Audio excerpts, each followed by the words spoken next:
The problem with pushing the boundaries of design is that what would have looked fresh and exciting can soon become dull and dated in just a few decades. Like this 1962 architect-designed home in Colchester, Essex. Striking in its day, even futuristic, now it stands out for all the wrong reasons. I think it just looks like a block of flats, really. The bricks are very grey, it's very dull. The stairs and the balcony area is really old and rotten that needs replacing. Even the windows, they're, to me, really ugly. This box that's been put on the front as well just doesn't look nice at all. Design that pushes boundaries doesn't always stand the test of time. Just ask the man responsible for Wendy and Alan's house. Colchester architect Brian Thomas was in his 30s when he designed it back in 1962. The design I was trying to do was a modern house which fitted into a traditional street scene. But now even he agrees it's not what it was. It looks a little too contrasty, a bit too commercial, perhaps. It's interesting to see what somebody else will do with it. I wish you luck in improving it. So why on earth did you buy it? Great location and a lot of house for the money, really. If I'm honest, I thought it was a kind of 1960s block of flats. Yeah. Yeah, it's definitely the ugliest house on the street. Should we go inside and have a look? Yes. Come on, let's Yeah, go. come on, look.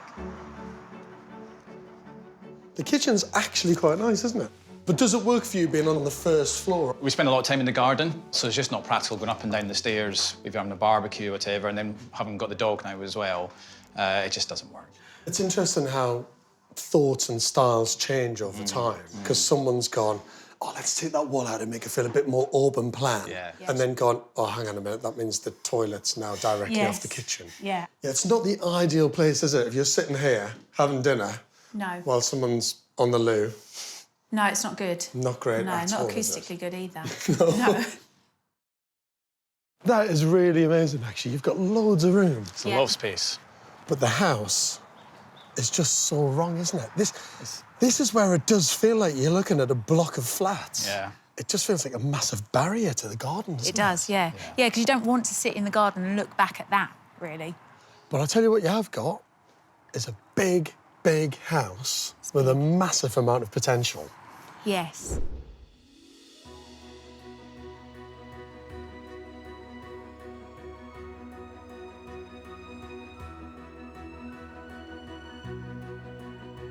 This house has been given a newfound confidence.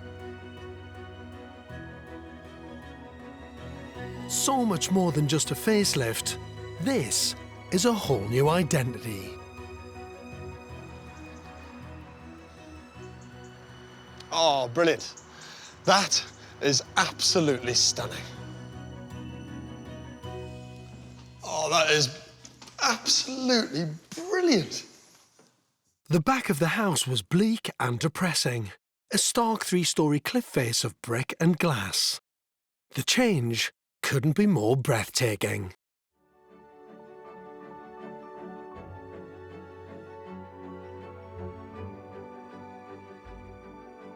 This was like walking through the door to your garden. Yeah. And look at it now. Yeah. Look at that.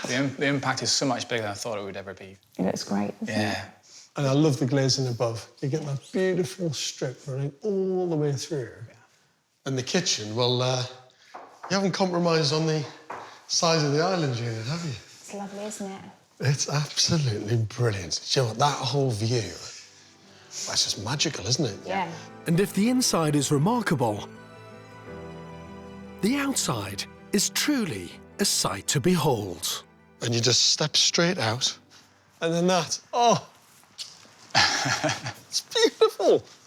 I just think the scale of it is brilliant, actually. I love the fact that you've got this huge, big frame. It's like a giant picture window, isn't it? That's it. To the whole extension. I didn't think we could get a result like this. Really didn't. You know, I thought, you know, the house that we had, because of what it was, wanted to get kind of some nice changes to it, and we saw the original plans. But even with the plans on paper, I just did not think we would have this. No. That is architecture at its very best. Chris couldn't have designed and built a better extension on the back of a very ugly house.